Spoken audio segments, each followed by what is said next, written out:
those young guys coming along behind Jamin and DeAndre? Yeah. Again, it's an ongoing process. We've made strides, in terms of sort of solidifying that, obviously with Bembry and with Casey there, De'Aaron Jackson's done some good things. So, I think they've all made progress. There's still some work to be done, and we're going to have to get all of these next 2 weeks to get to where we need to be to play, winning SEC football. But they've all taken really significant strides, show that they can play winning football. We just need to do it on a consistent basis. Josh.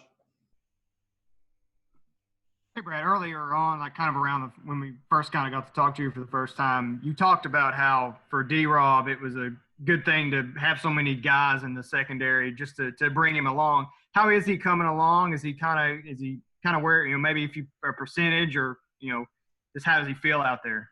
Yeah, I'm not going to go with a percentage, but he is. We're making strides there, and I'm comfortable in terms of what he can do, and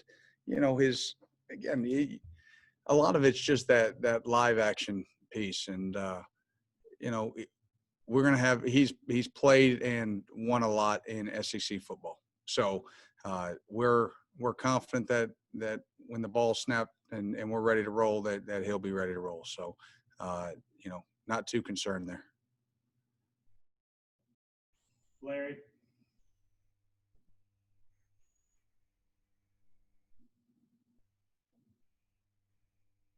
Larry, you're on mute, bud.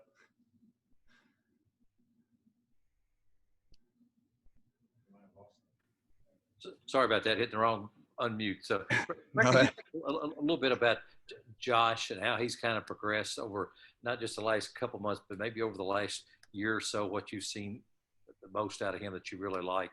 In terms of Josh Paschal? No, Josh Wright. Oh, Jordan Wright? Jordan Wright, I mean, yeah. Jordan. Oh, okay. Gotcha. Well, first of all, we saw last year that we progressed, from his redshirt freshman year into his redshirt sophomore year. He took a really, really big jump. He made plays for us last year, and now coming in as a redshirt junior, we're really expecting him to sort of take that next step, and he's done it with added strength. Like we've talked about, he's got some more mass to him, and he's really sort of enhanced his toolbox, as a player, both, on the edge of the defense, in terms of edge setting. There's still some things there that we still have to work through, and some nuances, that can help him out there in that part of his game. But his pass rush game has really taken a leap, where when I first got here in 2018, he was just sort of this long, rangy player that could, if he was able to slip the edge, it could look good, but there's no thump, there's no power in his game, and now he's developed that, and he's learned to to play with a more physical mindset. And at that position, to be successful, you've got to play with that physical mindset, and then if you have the explosion and the length on top of it, then you're going to be a dynamic player. And so we're expecting big things from him, and want to see him again take that next step. That's the big thing with all these guys, from year 1 to year 2, year 2 to year 3, and then obviously going into as a senior. We want to see progression. We want to see growth. We want to see development. Everybody wants the ready-made thing, and it's not what we do here. We develop our guys. We take great pride in that. And it's not an overnight thing, and everybody's a little bit different. Some develop faster than others, but when they get there, they really understand, why they're there, because it's not just doing things; it's the why we're doing things. Did Jordan fight you at all on that progression of getting where he is now? No, I would not say no. He did not fight me at all in that regard. I mean, there were some maturity growth things that we had to go through that a lot of young players have to go through at any level, from being a young guy to being a vet, there's just some maturity things, and it's, just learning how to study the playbook, learning how to put in the extra time, learning how to do the right things, with your body in terms of recovery. And, for him, a lot of it too was learning how to be a football player. He's a basketball player so much in high school, that, he's transitioned from sort of being a basketball guy to he's a football guy. And it's been fun to see. Thanks. John Clay. Brad, how have you treated this extra time as far as getting ready for your first opponent? Have you already started working with them about things that Auburn does offensively, or are you trying to follow a more traditional time frame in getting ready for Auburn? Yeah, I think right now our focus is still on development and execution of our defense. Now, yes, we've looked at obviously at what Auburn is and what they're all about. So some calls, that you work or whatnot might have a little bit of a lean that direction. But right now we're still, again, through this week is really focused, on us and, finishing off, we were able to install, our whole playbook pretty quick. I know Coach Grant talked about that, and we were able to do the same thing on defense. And so now been able to work on some other things that we've wanted to work on to help grow, as a defense and as a package. And so we're still honing some of those things, and but we'll definitely start getting Auburn focused, come next week. Jeff Drummond. Yeah, Brad, follow up on Jordan Wright. You've got those two experienced veteran tackles and some impressive tight ends, some physical guys there. How much of that has helped him, work on his game and his pass rush ability? To have those guys is huge. It's huge for anybody. It's huge for a veteran. It's great for Boogie. It's great for Jordan, all our edge guys. To have to go against really talented, physical, competent tackles. And, so they get to learn, and we get to teach off that. If they were going against guys that they could just beat all the time, there's not much teaching, involved. You go back to you go into the film room and they say, oh, well, coach, I won. Well, no, we could tweak this. Like, I feel good. I'm good. No, but when they lose reps, then then there's that pride piece, and they want to improve and they want to get better. And so those guys make us better. And hopefully we do the same thing for them, that, that we rush them good enough that they feel, ready, when they kick off here in a couple of weeks. As a quick follow-up, does that give him extra confidence to know if he can go up against those guys and succeed in practice, that pretty much anybody he faces, he's got that? I would hope, I would hope so. Obviously that'd be more of a question for him, but I think, we talk about, fellas, you're not going to go against a better duo, in this league. Now you'll find some guys that are pretty talented, on a lot of teams, but those two are as good as any. Keith. Hey, Brad, Eddie mentioned the other day the defense was being really stingy. Are you seeing that from your defense so far in the preseason? You know what? I think it's been a really good give and take between us and the offense, and they put all kinds of stress on us, and so I think to say that we've been stingy, I don't know. I think that's probably a little of an overstatement.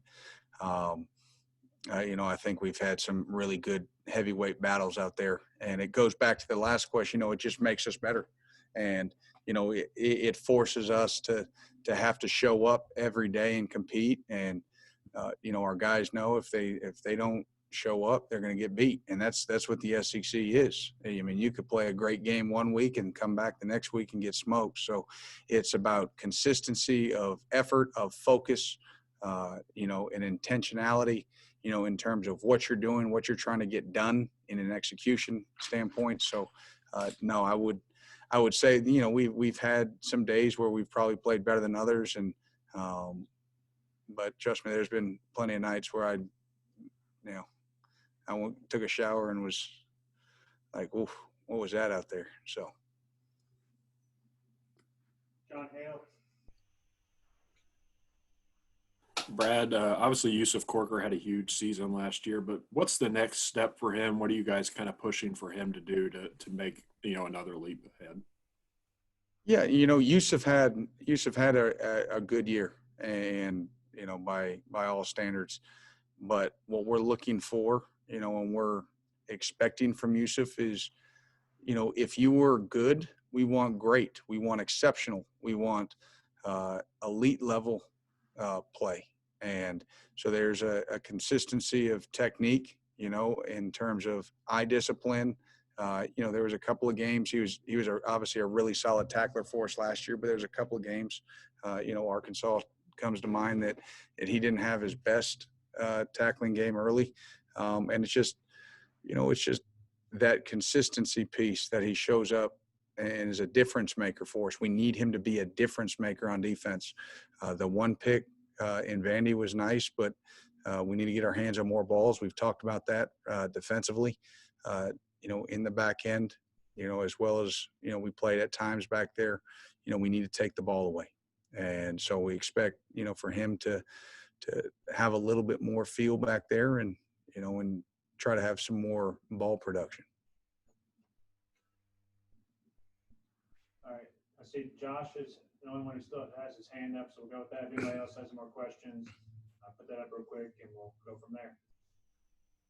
Brad, finding out today that you'll get to have some fans in the stands, just what does that, what do you think that'll look like? I mean, I know nobody really knows, but just preparing for a stadium that maybe is a little less loud, it's something you're not used to doing. How do you just go about factoring that into anything? I hadn't heard, but I'm going to defer that question to Coach Stoops. Let him be the first one to answer that. All right, we'll wrap up. Coach White with Lonnie. Coach White, How are you? well, pretty good. Coach Stoops is not. It's been my experience down through since the coach has been here that he's not given to hyperbole for a young man if he hadn't proven it. But in this particular case that I'm going to get ready to mention, as far as Vito Tisdale is concerned, he hasn't suppressed his enthusiasm about him at all. Talks about how he plays all over the field and what have you. Can that parlay into him being one of your needed leaders on defense?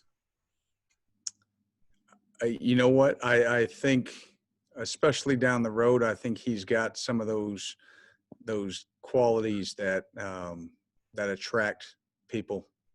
People like being around Vito. He's got a really good personality in that regard. Those kind of character traits. His play, is dynamic at times. There's a lot of things that we need to clean up. In terms of technique and understanding and play style, from playing within the scheme of the defense, but he does some things that are just extremely natural. And those are things that you can't teach. You can teach the playbook piece. You can teach, where to put your eyes and,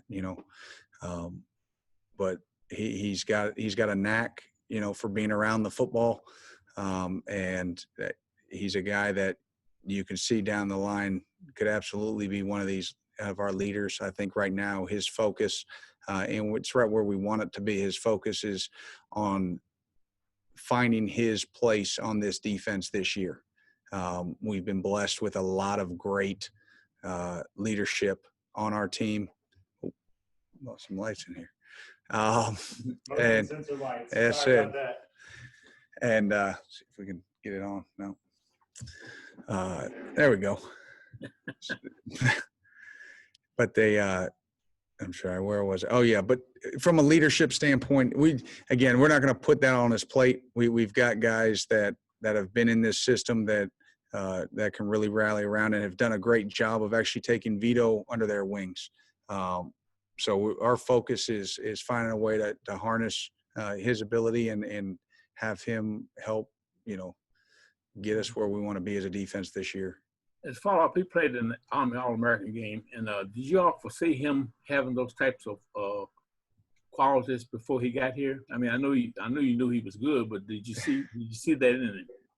You did. You saw that playmaking ability on his high school film. You know, there's some subtle things that he did on that film. You know, both as a junior, as a senior, that you're like, whoa, that's an elite level athlete. You know, that's able to do that. You know, there's a scoop and score.